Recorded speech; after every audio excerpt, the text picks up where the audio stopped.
focus to India's agricultural sector then, and last month, after rolling out sweeping tariffs, Donald Trump administration announced exemptions on over 200 food items: coffee, tea, tropical fruits, fruit juices, cocoa, spices, bananas, oranges, tomatoes, beef, and even certain fertilizers have now been removed from the April 2nd reciprocal tariff list.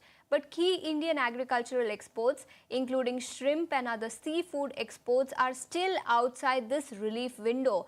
The industry, however, continues to remain hopeful that these segments will perhaps find space in the future India-US negotiations.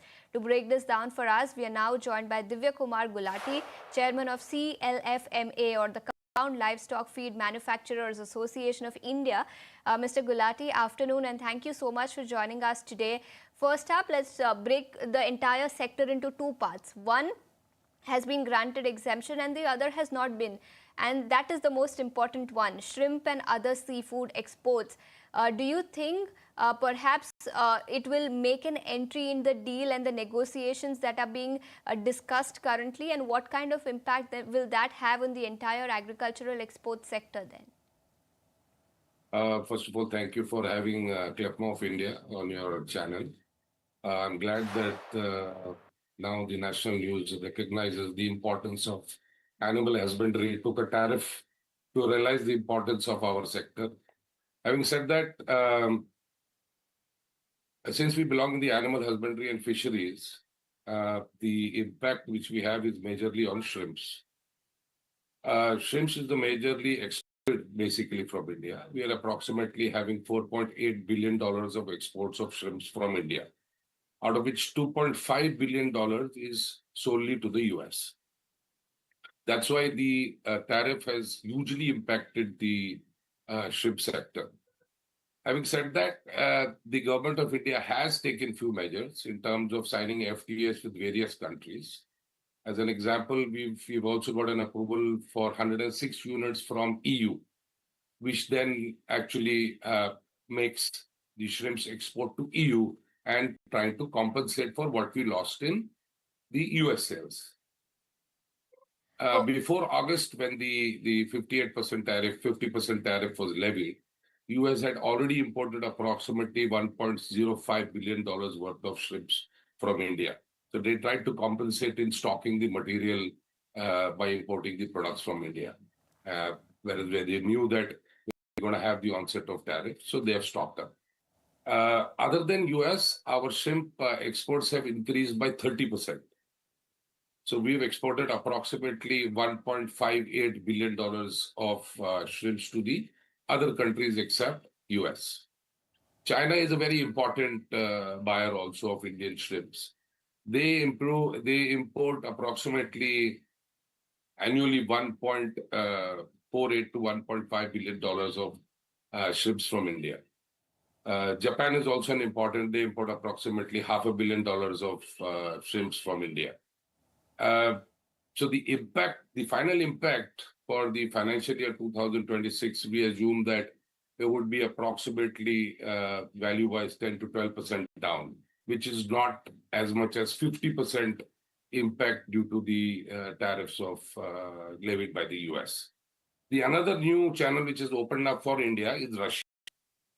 They're also wanting to import the, since the new FTA has been signed with Russia, shrimp is also on the cards out there. But we already have the trade negotiations going on. So overall, if the trade negotiations happen in a positive way, and shrimps is obviously on the list in the bilateral discussions, if that happens, the shrimp market will grow phenomenally because it will reinstate the imports from the US.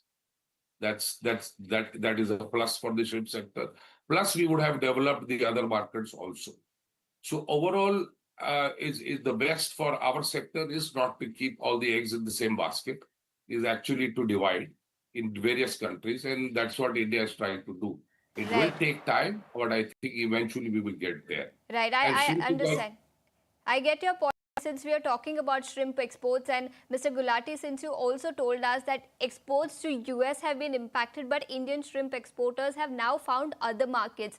So as and when India-US talks happen and shrimp or tariffs on shrimp are either lowered or perhaps is completely exempted, it will be a very big positive for Indian shrimp exporters, isn't it? Dual benefit. One, exports to US will also resume, and second, they've also explored other markets, isn't it? Absolutely. So that's what I'm trying to say, that eventually US is highly reliant on the Indian shrimps because we have a high quality shrimps and we export huge volume frozen shrimps to the US. If that is reinstated, the shrimp sector is looking at a buoyant increase in its sales. As it is, we are producing approximately 1 million tons of shrimps in our country every year. Okay, so that's the view coming in on India's shrimp sector, and perhaps a deal could be signed anytime soon, and that will be a big positive for India's agricultural exports. Mr. Gulati, thank you so much for taking your time out and joining us here on Commodity Central and helping us understand what the impact of trade deal will be on India's agricultural exports. But shifting focus then to our next segment, Did You Know? And we'll tell you some interesting facts and figures today. The hottest air temperature ever recorded on Earth was a scorching 56.7 degrees Celsius in Death Valley, California, US. This was on the 10th of July, 1913, a record which is still officially recognized by the World Meteorological Organization. A higher reading of 57.8 degrees Celsius was reported in Libya in 922, but it was later decertified, reinstating Death Valley's record. Back home, India saw history being made last year. On 29th of May 2024, the IMD recorded an unprecedented 52.9 degrees Celsius in Delhi's Mangalpur area, marking the highest temperature ever recorded in the country. With the mercury soaring and IMD predicting an extreme summer ahead, how prepared is India to battle the heat? That's the big question now.